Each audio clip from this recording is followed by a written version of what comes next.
What's good, everybody? Sixers Graham here, and welcome to my channel. As you can see, the channel name is Sixers Graham. So I will be talking about the 76ers a lot, but I won't shy away from just NBA topics in general. In today's video, I want to go over a recap of last night's game against the Miami Heat, and then I'm going to give my thoughts and reactions to the James Harden trade that happened a couple days ago from a Philly fan perspective.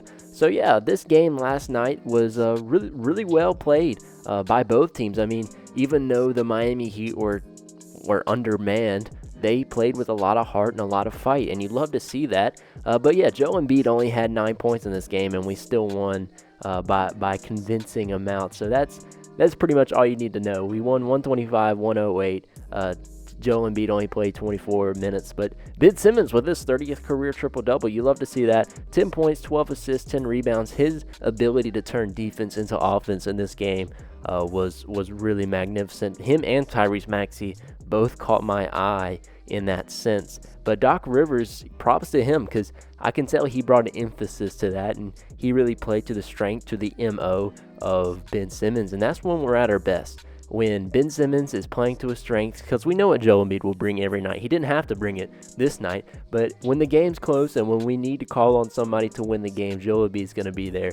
Isaiah Joe, man, has he really lit it up from three. He had a couple really deep threes in this game, so I'm in love with shooters right now. Seth Curry, who is on the COVID crew, he's yet to come back. We had 3 guys off the COVID crew come back. But yeah, Shake Milton, another one, is the storyline of this game. 31 points, 7 assists, extremely efficient.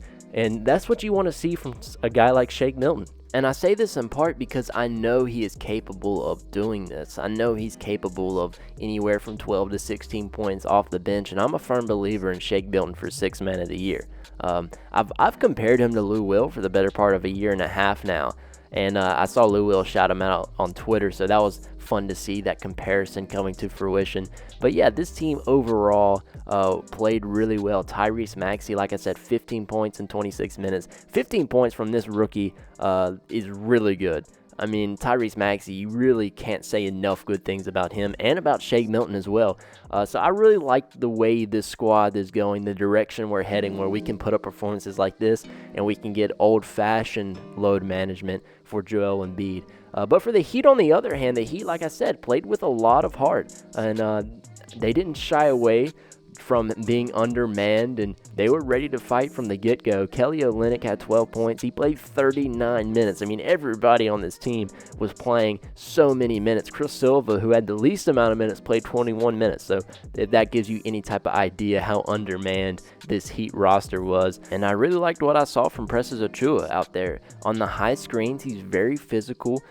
He can set really hard screens. Duncan Robinson got the beneficiary of those hard screens, physical screens, and Duncan Robinson had 22 points. Gabe Vincent is another guy for this Miami Heat roster that I really liked his game. 35 minutes, he put up 21 and 8 on 2 rebounds. So he might be a hidden gem for this Miami Heat, because their player development squad is second to none. They are always pulling diamonds out of the rough down there in Miami, and that just goes to show their Heat culture and the accountability they have in their front office and just their team in general. But again, I want to talk about Tyler Hero, because Tyler Hero had a magnificent game. He dropped 30 plus in the one just before this at Wells Fargo Center. So again, we were able to contain Tyler Hero, and he didn't even play bad. He had 17, 6, and 3. So able to do that, containing him, not letting him go off for 30, because man, is he a spark for that Miami Heat team. And I want to talk about a little bit about the game before this one.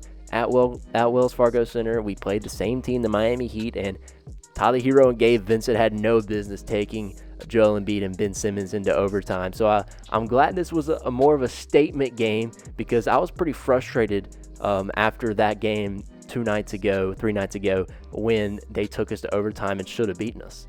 Now moving on to this James Harden situation from a Philly fan perspective.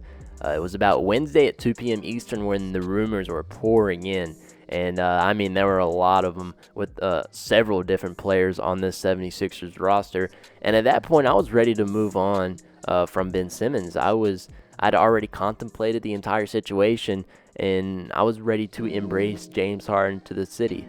And a lot of that had to do with the fact that Ben Simmons didn't play well against the Heat in the game prior to Wednesday. So I think that Ben Simmons proving his worth last night brings a little smile to my face. But Daryl Morey seemed to not even put Ben Simmons in trade packages because what they received in return for James Harden, I feel like we could have definitely put a better trade offer to that.